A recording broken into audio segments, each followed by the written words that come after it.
Tú moriste, Jesús, un 7 de abril del año 30. Pero ese momento histórico, Señor, de tu muerte, sigue impregnado en el corazón de la historia. Tú ahora eres el Cristo vivo, el Señor resucitado, que actualiza, que hace presente la entrega de su propia vida para nosotros en cada Eucaristía.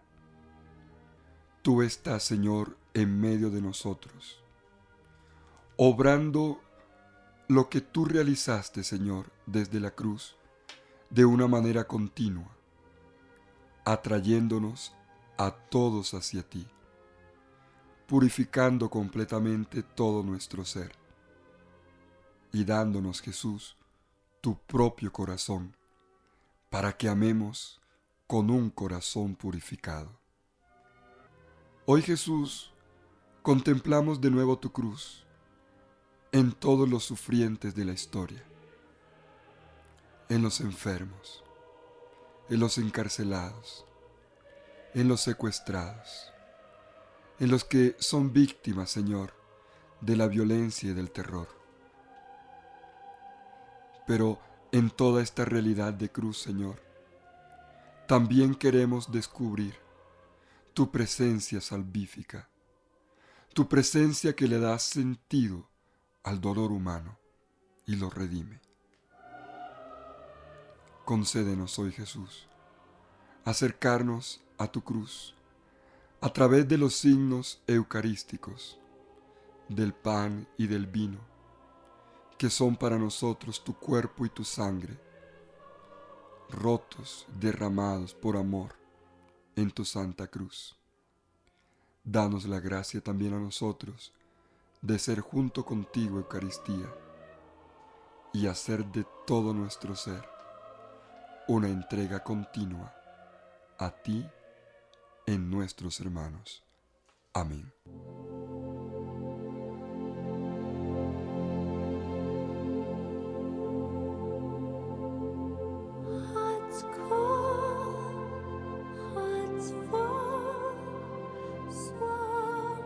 Rompamos el frasco del alabastro, una lectura exegética y espiritual del relato de la pasión de nuestro Señor Jesucristo según San Marcos.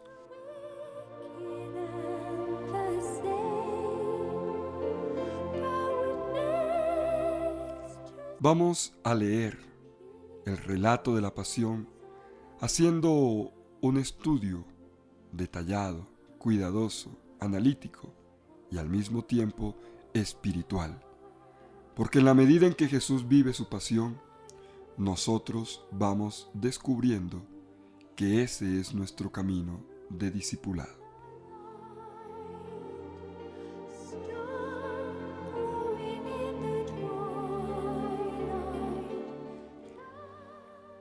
Comenzamos a leer en la segunda parte del relato de la pasión, que comienza en el capítulo 14, versículo 12, y culmina en el versículo 31. Esta segunda parte gira toda ella en torno a la cena pascual de Jesús. Hemos distinguido en esta parte 4 pequeñas escenas. La primera de los versículos 12 al 16, que ya analizamos, donde los discípulos hacen los preparativos de la Pascua. Luego, a partir del versículo 17, comienza la cena pascual y comienza con la traición de Judas. Culminábamos en el versículo 20, cuando los discípulos se preguntaban uno tras otro, ¿acaso soy yo? Y Jesús les respondía, uno de los 12, que moja conmigo en el mismo plato.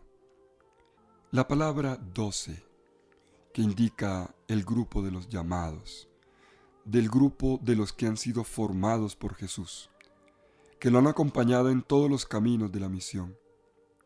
Este grupo que indica comunión e intimidad.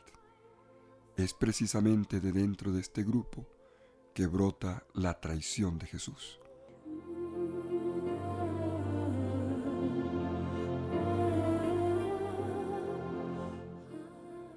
Esta escena culmina en el versículo 21, donde dice: porque el Hijo del Hombre se va como está escrito de él, pero ay de aquel por quien el Hijo del Hombre es entregado. Más le valdría a ese hombre no haber nacido. En el contexto de la cena, Jesús pronuncia una de las palabras más duras de todo el camino de discipulado. El Hijo del Hombre se va como está escrito, pero hay de aquel por quien el Hijo del Hombre es entregado. Más le valdría a ese hombre no haber nacido. Estamos ante una frase que dice Hijo del Hombre.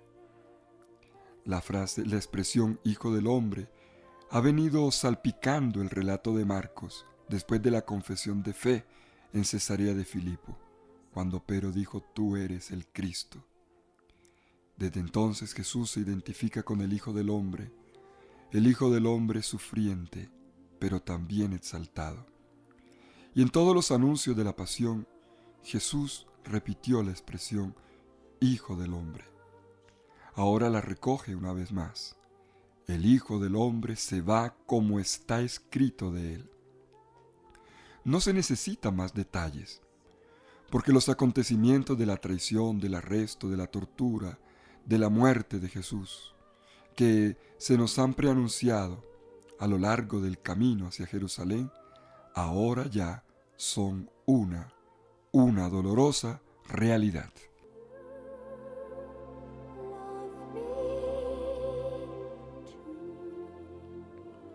Pero ay de aquel por quien el Hijo del Hombre es entregado.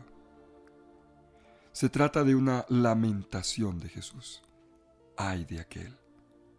Qué dolor siento por aquel que me traiciona. En el relato de Marcos hay un detalle que vale la pena que nosotros retengamos y le pongamos mucho cuidado. Marcos no dice que es Judas, el traidor en este momento. Jesús da la posibilidad de que sea cualquiera. Él ha dicho uno de los 12, el que moja conmigo en el mismo plato. Cualquiera puede ser.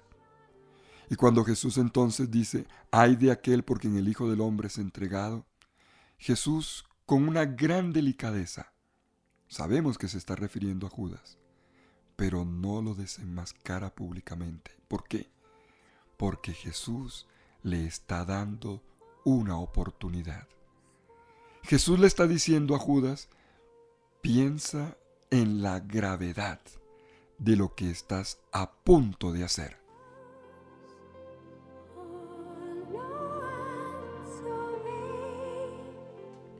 Así de cuidadoso es el Evangelio según San Marcos. Así de humano y de profundo es. El hecho de que el Hijo del Hombre esté recorriendo un camino de humillación y de exaltación trazado por Dios, esto no quiere decir que la responsabilidad del traidor se disminuya. Él tiene una gran responsabilidad. Y leyendo el Evangelio uno nota una tensión inevitable entre la convicción bíblica, por una parte, que ve la soberanía de Dios en todos los acontecimientos, incluso en la muerte de Jesús. Es Dios quien conduce la historia. Pero por otra parte, como lo dice la misma Biblia, el hombre es libre.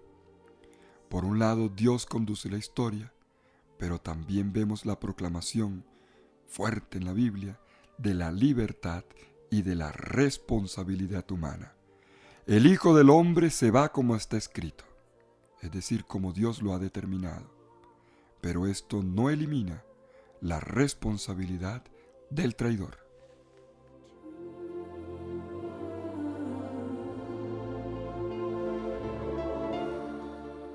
Las palabras duras de Jesús son una invitación a la conversión.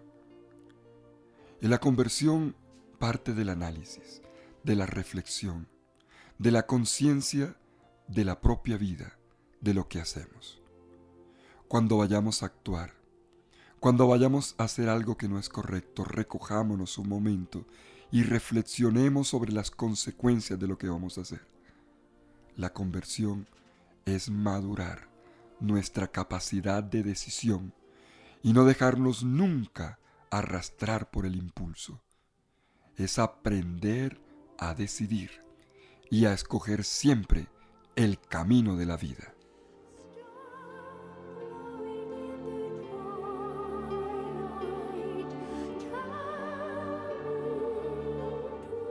No vayamos a pensar nunca que Judas es una marioneta impotente. Judas libremente escoge la traición y consecuentemente él es responsable.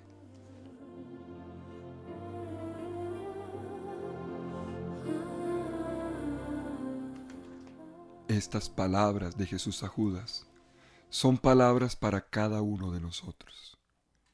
Por eso te decimos, Señor, danos, Señor, un corazón que sea capaz de interiorizar en cada momento, un corazón que sepa releer todo el camino de la vida, para que entrando en nuestro cuarto, Señor, es decir, en nuestra propia vida, nos la apropiemos y sepamos, Señor, siempre decidir desde los criterios tuyos, desde tus valores, desde tus actitudes.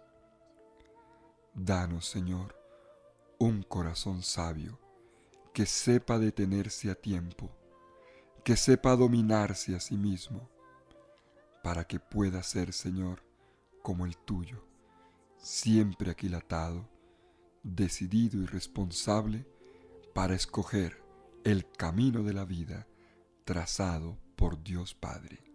Amén.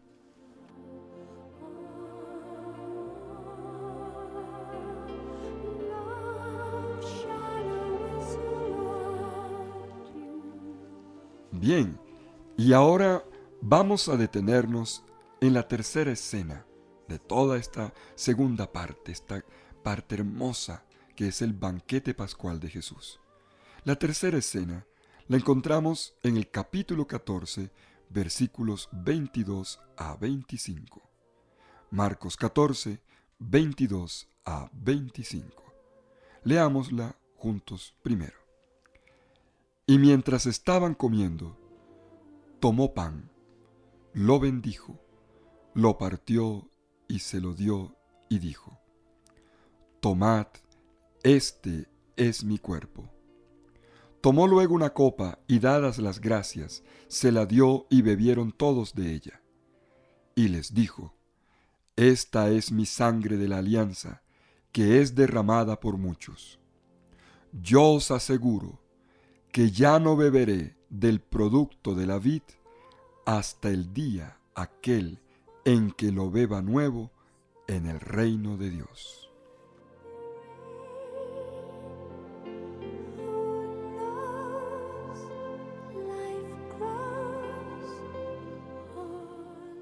Interpretemos estos versículos del capítulo 14 de San Marcos. Esta escena de la Cena Pascual es uno de los relatos teológicos mejor construidos. Presenta un vibrante crescendo. Aquí Jesús dará una interpretación del significado último de su muerte.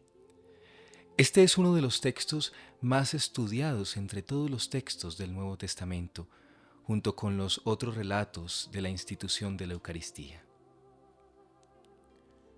Hagámonos la siguiente pregunta. ¿Cuál es la intención de Marcos al narrar la institución de la Eucaristía? Notamos enseguida el contraste con Pablo, sobre todo con el texto que nos presenta en Primera de Corintios. Marcos no presenta de manera explícita la tradición de la cena como una enseñanza sobre la celebración de la Eucaristía por parte de la comunidad. Sin duda, la escena suscitó y seguirá suscitando en nosotros, los lectores de hoy, reflexiones sobre el origen, el significado fundamental del culto eucarístico. Pero la finalidad inmediata de Marcos, en el contexto del relato de la pasión que estamos leyendo, es hacer una interpretación de toda la misión de Jesús y del rol que los discípulos tienen en ella. Vamos a confirmar esto poco a poco, en la medida en que vayamos leyendo muy despacio este pasaje de la Cena Pascual.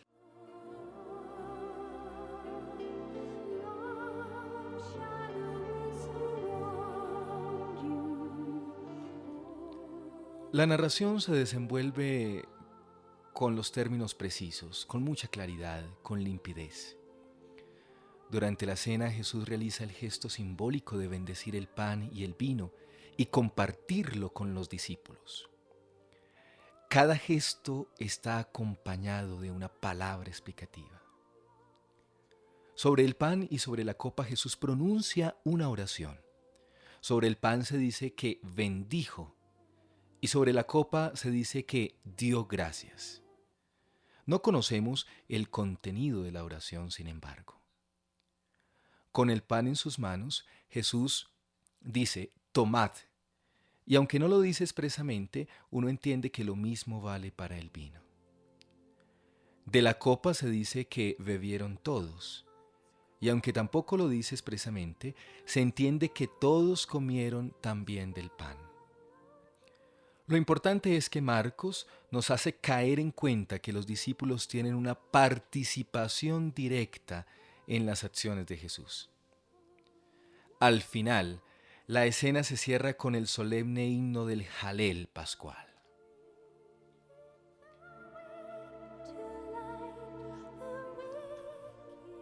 Y después de esta introducción, los quiero invitar a profundizar.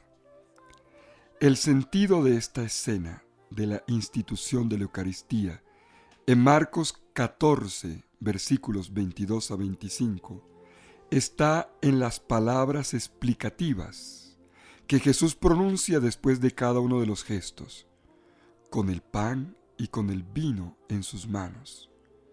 Y luego tendremos que analizar el versículo 25, la conclusión de toda esta escena, que tiene unas luces profundas y bellas.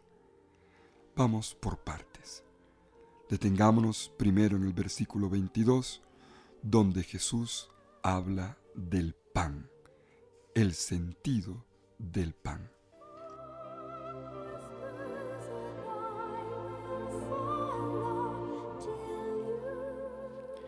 Estamos ubicados en el versículo 22 del capítulo 14 del Evangelio de Marcos. En este momento Jesús bendice y parte el pan diciendo, esto es mi cuerpo. Cuando Jesús actúa así, está usando el pan como un símbolo particularmente profundo de lo que es Él mismo y de lo que es su misión, su tarea pastoral, su obra en el mundo. Si miramos el término pan o panes, así como aparece en el Evangelio, en una rápida revisión notamos que Marcos ya lo ha presentado como un símbolo eficaz de la tarea mesiánica de Jesús.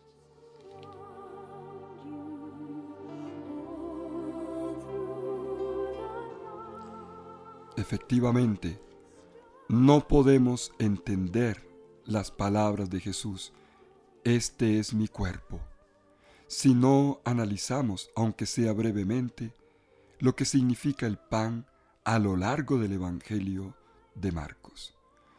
Retrocedamos un poco en el Evangelio. Estamos en un estudio. Retrocedamos un poco hasta el capítulo 6, versículos 34 a 44, en la primera multiplicación de los panes. Veamos lo que allí sucedió.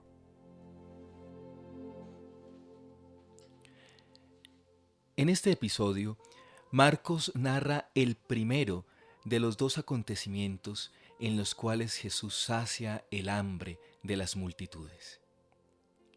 Él, acompañado de sus discípulos, que acaban de regresar de su misión, toma una barca para irse con los suyos a descansar. Pero cuando llega a la otra orilla, allí está la gente esperándolo. Marcos hace notar de una manera significativa la compasión que Jesús siente por la multitud. El texto apunta lo siguiente: sintió compasión de ellos, pues estaban como ovejas que no tienen pastor.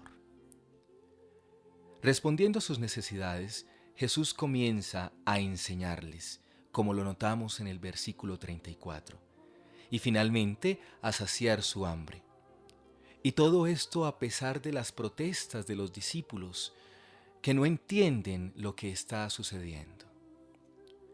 Jesús bendice y distribuye por mano de los discípulos los 5 panes y los 2 peces para una multitud de más de 5,000 personas.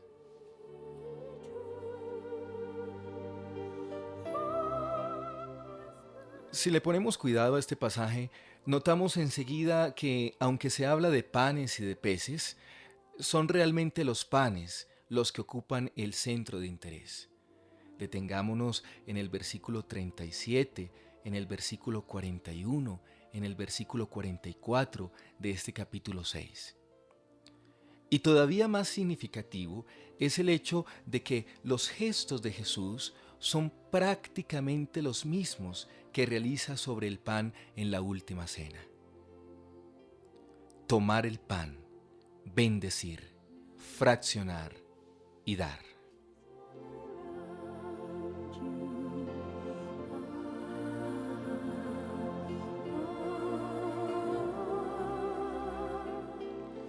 Por supuesto, los discípulos ocupan un lugar importante. Ellos toman los panes bendecidos y los peces de las manos de Jesús para dárselos a la gente. Y son ellos mismos los que recogen las sobras en 12 canastas.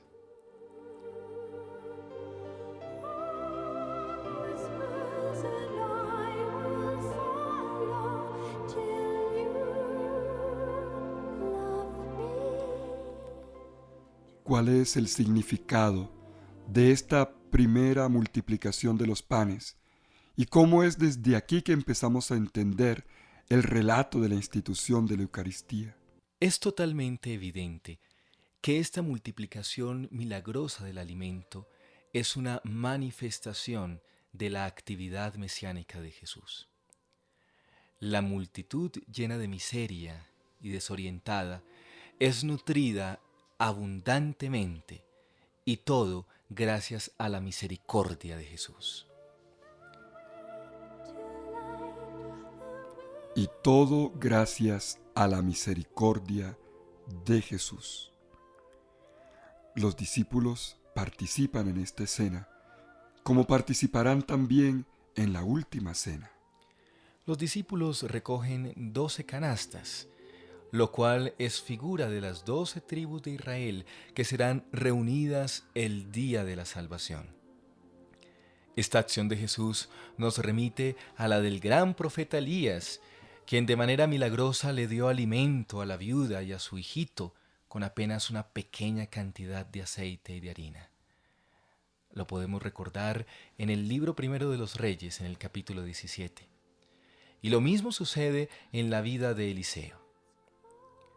Nos remite también a un episodio similar en el libro del Éxodo, porque la multitud en ayunas se encuentra en un lugar, en el desierto, y es alimentada así como Dios lo hizo con Israel, con el maná abundante.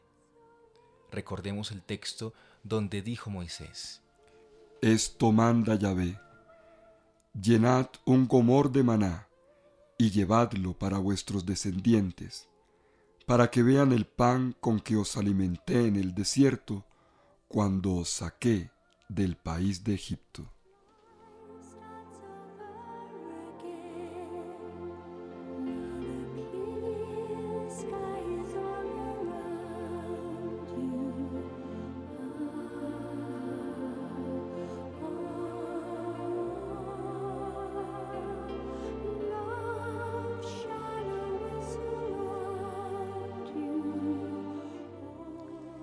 Bueno, mis queridos amigos, van notando ustedes que el estudio de la Biblia necesita siempre hacer un recorrido por pasajes anteriores, Para poder entender la frase de Jesús, este es mi cuerpo, hemos tenido que retroceder hasta la primera multiplicación de los panes. Pero no solamente este texto donde se habla de pan.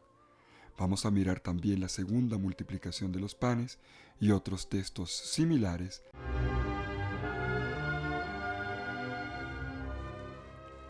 Estamos estudiando el capítulo 14, versículo 22 del Evangelio de Marcos.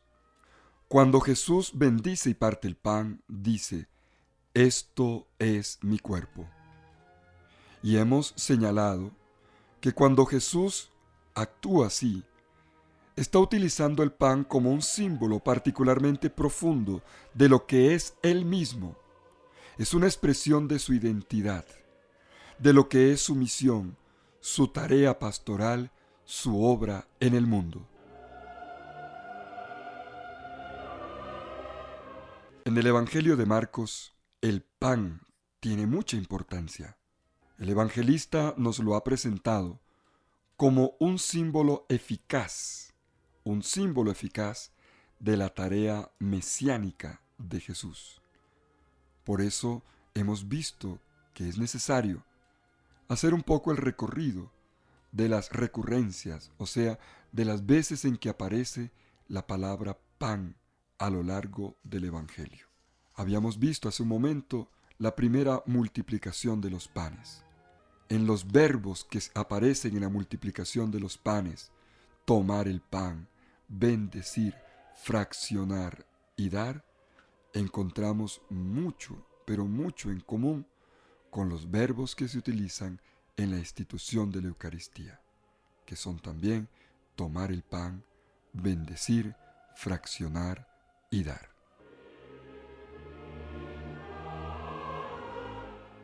Observemos ahora lo que sucede en la segunda multiplicación de los panes, en Marcos capítulo 8, versículos 1 al 10. En esta segunda multiplicación de los panes, encontramos los mismos elementos de la primera. Jesús se conmueve ante el hambre de la gente, mientras que sus discípulos no entienden lo que pasa. El ambiente en el que se desarrolla la escena es el desierto. Pero en este caso, el episodio está dominado completamente por los panes. De los peces apenas se hace una referencia en un inciso que encontramos en el versículo 7. La multitud esta vez es de 4.000 personas y los canastos de sobras suman 7. Una vez más descubrimos una conexión explícita con la cena pascual de Jesús, que es el texto que más nos interesa en este momento. Los verbos son los mismos: tomar el pan, dar gracias, fraccionar y dar. Como en el capítulo 6, el papel de los discípulos es bien significativo. A los discípulos se les da el pan bendecido para que lo distribuyan entre la multitud. Y ellos mismos son los que recogen las sobras. ¿Y qué nos queda de este breve análisis comparativo entre los textos de la multiplicación de los panes y el texto de la institución de la Eucaristía? Es importante que en este punto caigamos en cuenta de algo. La multiplicación de los panes se encuentra en 2 episodios en el Evangelio de Marcos.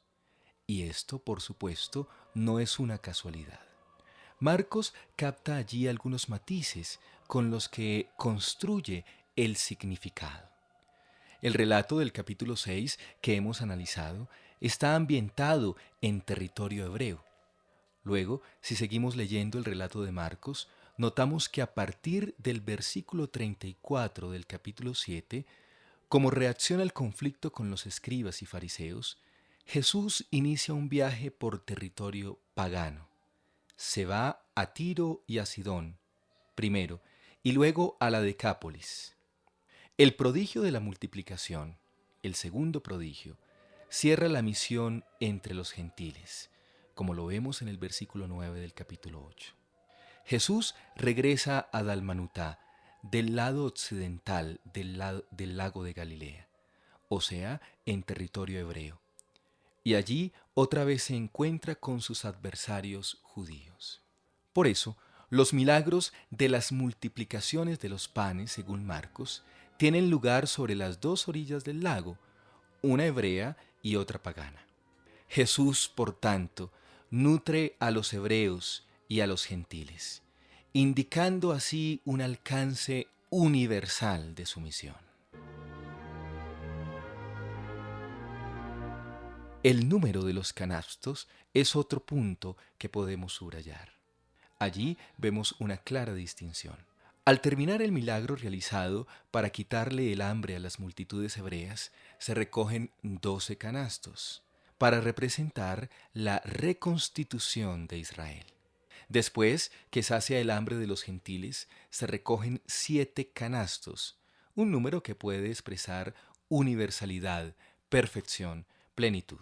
Ahora bien, este significado de los panes, entendido como símbolo de la misión universal de Jesús, es claramente importante para Marcos. Esto está indicado por el hecho de que los discípulos no comprenden precisamente lo de los panes. Su incapacidad de reconocer a Jesús en el episodio del mar se explica con la frase que encontramos en el versículo 52 del capítulo 6.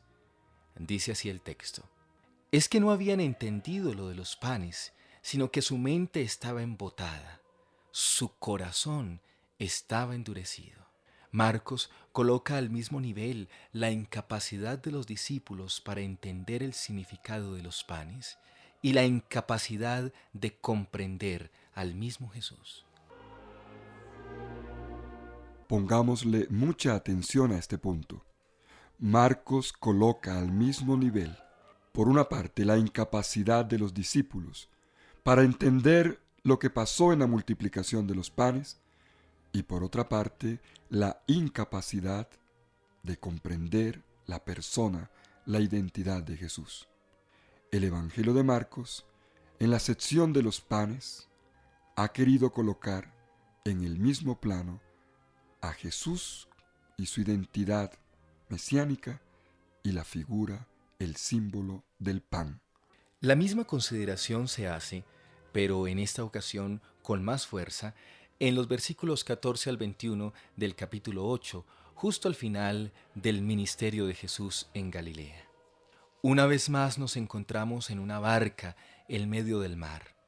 Esta barca es símbolo de la escuela de Jesús. Los discípulos malinterpretan las palabras de Jesús sobre la levadura de los fariseos y de Herodes. Ellos creen equivocadamente que Jesús tal vez los está regañando porque trajeron un solo pan para el viaje en la barca, y comienzan inmediatamente a murmurar, mirándose los unos a los otros. Dicen: no tenemos pan. En realidad, el hecho de que centren su interés en el pan, uno lo notaría inoportuno y poco espontáneo, si no fuera porque Marcos está interesado en darle un significado simbólico. Jesús acusa con vigor a los discípulos de incomprensión.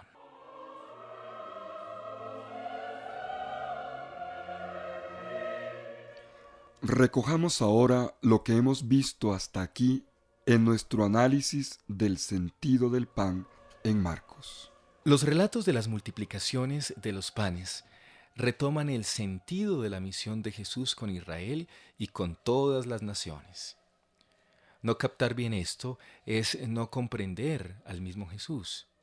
Así, el Evangelio toma la ceguera y la sordera de los discípulos y nos la presenta como una metáfora para referirse a la falta de fe, de la misma manera como lo había hecho en el discurso de las parábolas del capítulo 4, concretamente los versículos 11 y 12. Por lo tanto, la palabra panes, o pan en singular, en el Evangelio, que en griego se dice artos, tiene claramente en el Evangelio de Marcos la función de símbolo de la misión de Jesús, un Jesús que se propone reunir y alimentar al pueblo disperso de Israel, rompiendo inclusive los límites étnicos, los límites raciales, para alimentar a todos los pueblos del mundo. La mujer sirofenicia le había suplicado a Jesús que le diera un poquito de aquel pan, y gracias a su fe tenaz lo consiguió para su hija.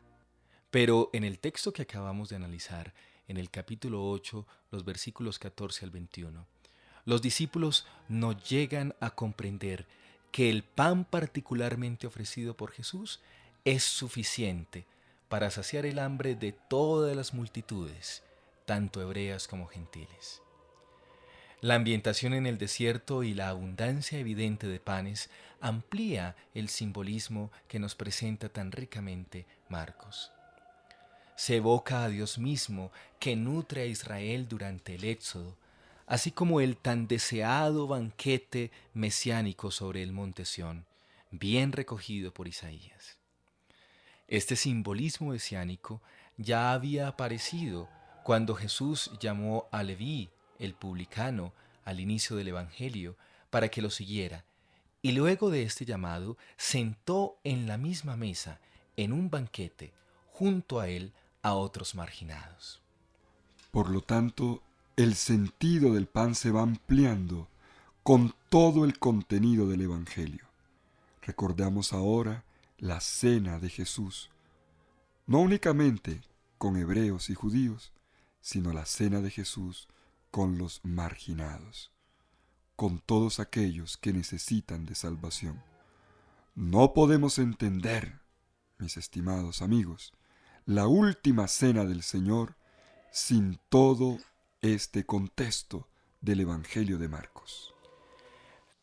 La última cena que estamos analizando es, por lo tanto, el tercero de los convites mesiánicos del Evangelio. Los gestos de Jesús sobre la comida, bendecir, fraccionar, distribuir, son los mismos en cada uno de los pasajes. En cada cena, los discípulos tienen un papel importante. Todos estos convites están conectados con el éxodo liberador. Los primeros por su ambientación en el desierto y la última cena por su conexión evidente con la Pascua. Pero ¿qué es lo nuevo de la última cena? En este momento, el pan no solo es signo de la misión universal de Jesús, ahora el pan es su cuerpo, Él mismo. Jesús se encuentra frente a la muerte que se avecina. Ya nada la puede parar. Su cuerpo está a punto de ser entregado, torturado, despedazado, asesinado. Y habiendo llegado a este punto, vemos cómo el hecho de poner el pan en manos de los discípulos, un pan que Jesús ahora declara que es su propio cuerpo, Él en persona, se convierte en un símbolo bien preciso, exacto, de la muerte de Jesús por los demás. La palabra pan se une a las predicciones de la pasión que se han venido haciendo en el viaje a Jerusalén, donde se dice constantemente que el Hijo del Hombre va a ser entregado. Comprendemos ahora de manera más clara que el ofrecimiento de su cuerpo, con el símbolo del pan, es la realización de lo que Jesús dijo en el versículo 45 del capítulo 10. El Hijo del Hombre no ha venido para ser servido, sino para servir y dar su propia vida como rescate por muchos. Esperamos que se haya clarificado ahora para nosotros un poco más el sentido de Marcos capítulo 14, versículo 22.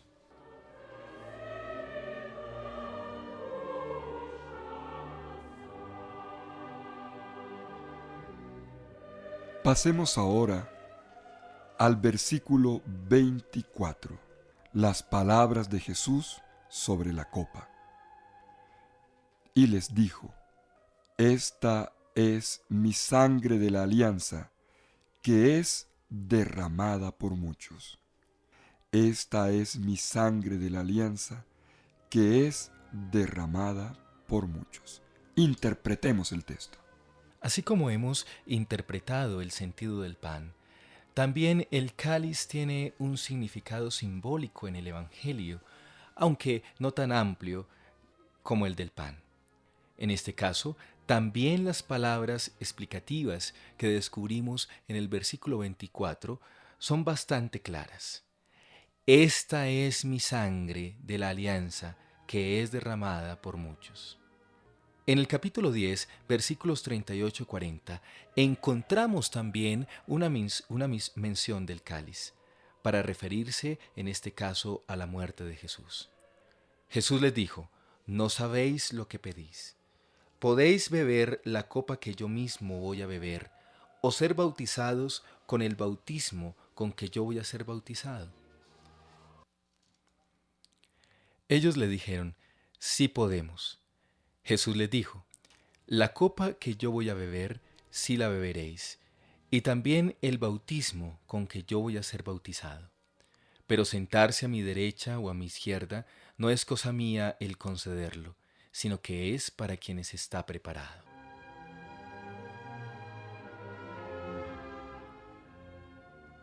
Este pasaje del capítulo 10 de Marcos dice beber del cáliz que Dios ha preparado.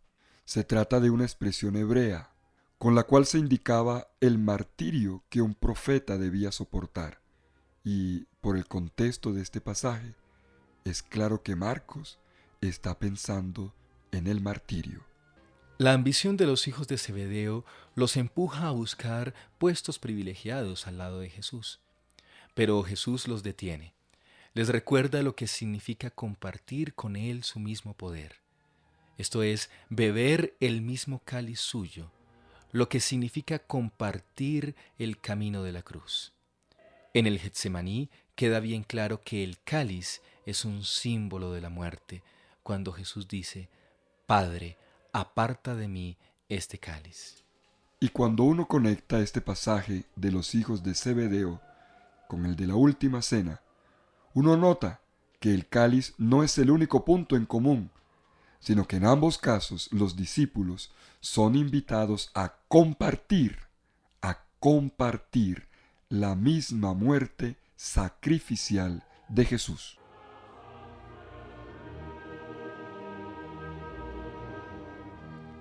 Durante la última cena, refiriéndose al mandato de Jesús, Marcos escribe, y bebieron todos bebieron del cáliz del Maestro.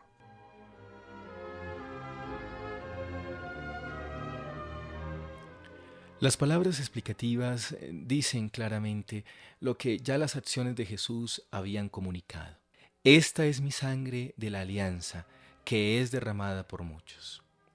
La muerte de Jesús es una muerte por muchos. La precisión por muchos es semítica, implica una inclusión universal.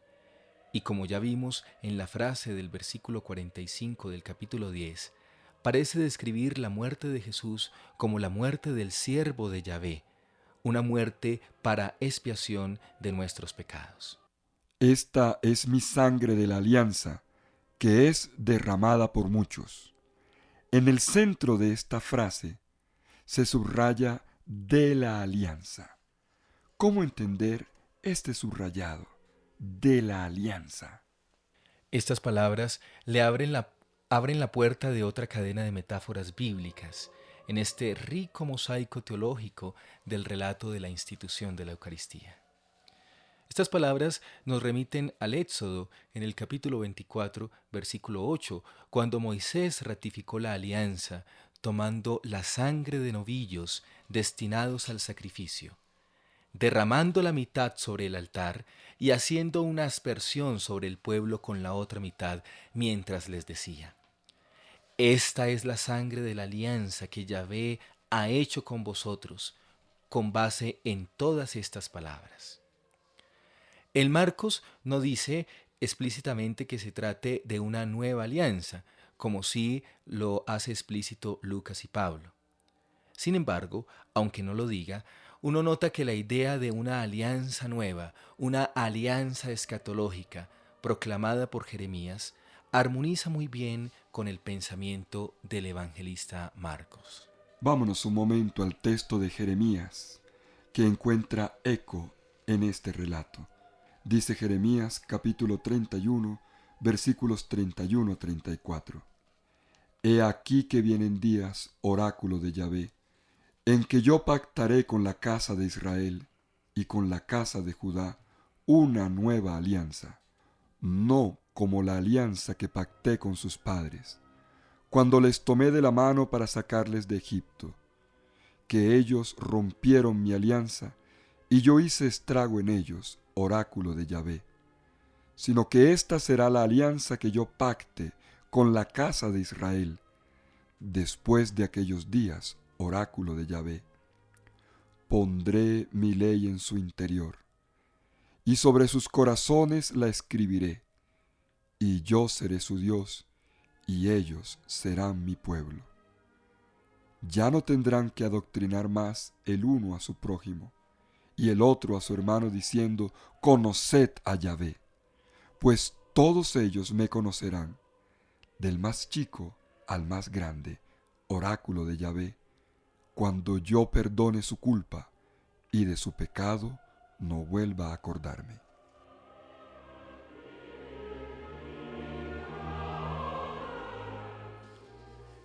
La muerte redentora de Jesús realiza la renovación de la nueva y definitiva alianza esperada por Israel.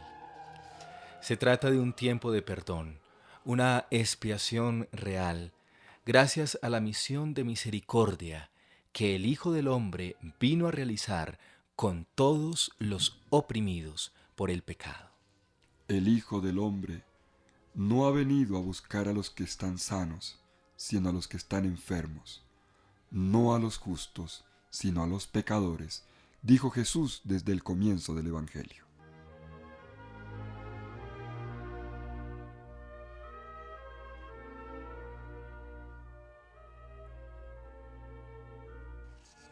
Y terminemos nuestro análisis del relato de la institución de la Eucaristía, deteniéndonos en el capítulo 14, versículo 25. Jesús termina diciendo, yo os aseguro que ya no beberé del producto de la vid hasta el día en que lo beba nuevo en el reino de Dios. Toda la escena pascual de Jesús con sus discípulos recibe un énfasis especial por la solemne conclusión que hace Jesús en este versículo que acabamos de leer. Sus palabras retoman el significado simbólico de la comida, contenido en las palabras pronunciadas sobre el pan y el vino, y funde todo en una profecía final de la pasión y de la resurrección. Jesús dice que esta es su última comida. Ya no beberé del producto de la vid, no beberé vino. La amargura y el carácter definitivo de esta vigilia pascual se sintetizan en un nuevo signo. Jesús no volverá a consumir el alimento de la esperanza y de la alegría, que es precisamente el sentido del vino. No consumirá más este alimento de esperanza y alegría junto con sus discípulos. Más aún, si se une este signo a la profecía de la separación y de la muerte, se nota cómo se tiende un puente que se apoya en la muerte de Jesús y se proyecta hacia una nueva cena, que será en la nueva comunión que se tejerá con los discípulos en el reino definitivo, en la resurrección.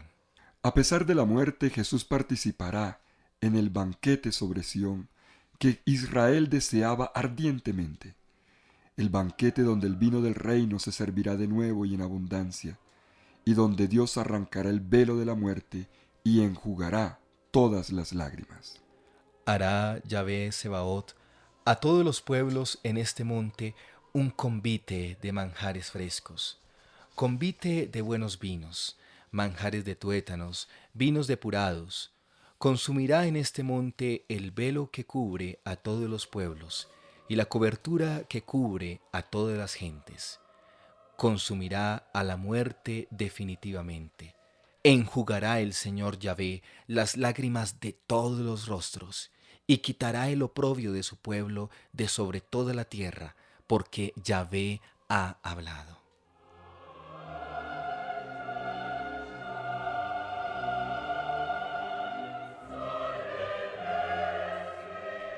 Estas palabras del versículo 25 nos recuerdan lo que Jesús dijo en el capítulo 2 cuando lo criticaron porque no ayunaba, sino que siempre estaba en fiesta con sus discípulos.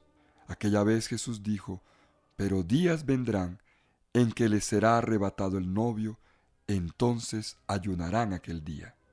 Esta es la hora del ayuno de Jesús y de los discípulos, que anuncia la nueva fiesta en el reino de Dios, la fiesta de la comunión, del banquete, del reencuentro de Jesús con sus discípulos.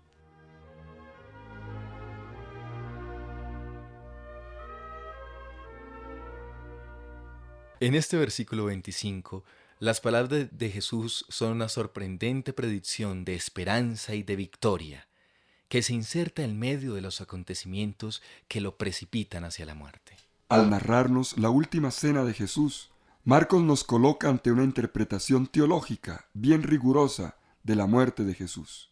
La muerte de Jesús es el acto definitivo de toda su misión.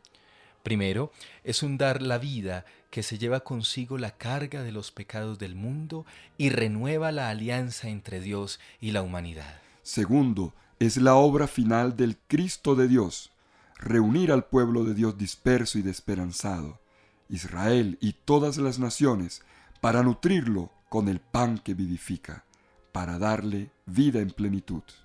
Tercero, es un gesto de esperanza que declara que el cáliz de muerte será transformado en vino bebido triunfalmente en el reino de Dios definitivo. Y estos 3 puntos con los cuales sintetizamos la enseñanza de hoy, estos 3 puntos que nos regala el Evangelio de Marcos en el capítulo 14, versículos 22 a 25, tienen un gran nexo con el espíritu de la fiesta pascual, que nos recuerda la liberación de Egipto, la alianza bien estrecha en el desierto, la reunión de Israel en un solo pueblo y la esperanza constante en la venida del reino de Dios.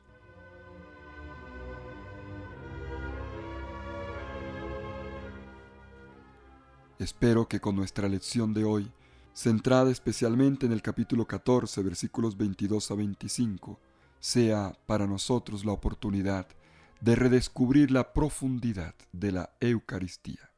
No hemos subrayado el aspecto sacramental, pero sí la gran profundidad bíblica que está detrás de las palabras benditas de Jesús al instituir la Eucaristía. Que Dios me los bendiga.